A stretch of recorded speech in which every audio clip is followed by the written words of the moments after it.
সারা দেশে কারফিউ জারি করলেন হাসিনা, নেমেছে সেনা, আন্দোলন মোকাবিলায় ট্রেন চলাচল বন্ধ। বাংলাদেশে কারফিউ জারি করলো সরকার, সেনা মোতায়েন করা হয়েছে।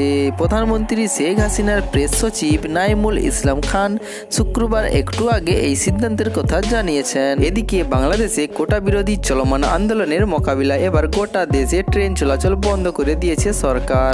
আন্দোলনকারীরা দেশ জুড়ে ট্রেন অবরোধের ডাক দিতে পারে এমন আশঙ্কা প্রশাসনের মধ্যে আগে থেকেই ছিল।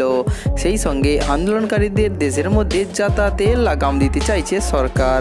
সরকারের নির্দেশে গোটা দেশে ট্রেন চলাচল বন্ধ রাখার এমন পদক্ষেপ স্মরণকালের মধ্যে নেওয়া হয়নি। বৃহস্পতিবার রাত থেকে ইন্টারনেট কার্যত বন্ধ, সীমিত সময়ের জন্য কোথাও কোথাও পরিষেবা ফেরানো হচ্ছে, অনিয়মিত মোবাইল সার্ভিসও। আন্দোলনে রাশ টানতে শুক্রবার সকালে সরকার সারা দেশে জমায়েত মিছিলের উপর নিষেধাজ্ঞা জারি করে। তাতে অবশ্য লক্ষ্য পূরণ হয়নি। দিনভর ঢাকা সহ দেশে বহু শহর অশান্ত ছিল। আন্দোলনকারীরা সরকারের সঙ্গে আলোচনায় বসতে অস্বীকার করেছে।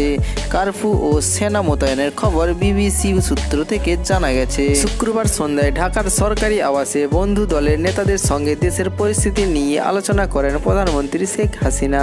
এদিকে দেশের চলতি অস্থির পরিস্থিতিতে প্রধানমন্ত্রী শেখ হাসিনার স্পেন ও ব্রাজিল সফর নিয়ে অনিশ্চয়তা তৈরি হয়েছে। রবিবার থেকে 4 দিনের জন্য ওই দুই দেশে সফরের কথা অনেক আগে থেকেই ঘোষণা করা হয়েছিল। সেই সফর নিয়ে সংবাদ মাধ্যমকে অবহিত করতে ঢাকায় বাংলাদেশের পররাষ্ট্র মন্ত্রক বৃহস্পতিবার দুপুরে সাংবাদিক বৈঠক ডেকেও শেষ মুহূর্তে তা বাতিল করে দেয়। তারপর থেকে প্রধানমন্ত্রীর সফর নিয়ে সরকারি মহল নীরব। যদিও আওয়ামী লীগ সূত্রে খবর, দলনেত্রী হাসিনা এই ব্যাপারে পার্টির সমস্ত প্রথম শ্রেণীর নেতাদের সঙ্গে কথা বলেছেন। কোনো নেতাদের মতে প্রধানমন্ত্রীর সফর বাতিল হলে প্রচার হবে সরকার ভর পেয়েছে। আবার ভিন্ন মত আছে, দেশ শুধু আন্দোলনে অগ্নিগর্ভ তাই নয়, সংঘর্ষে এখনো পর্যন্ত 36 জনের প্রাণহানি হয়েছে। দেশে ইন্টারনেট ও মোবাইল পরিষেবা কার্যত অচল। সভা সমিতি নিষিদ্ধ ঘোষণা করা সত্ত্বেও আন্দোলনকারীরা সংঘর্ষ চালিয়ে যাচ্ছে। এমন সময় বিদেশে গেলে তা নিয়ে বিভ্রান্তি ছড়ানোর চেষ্টা হতে পারে।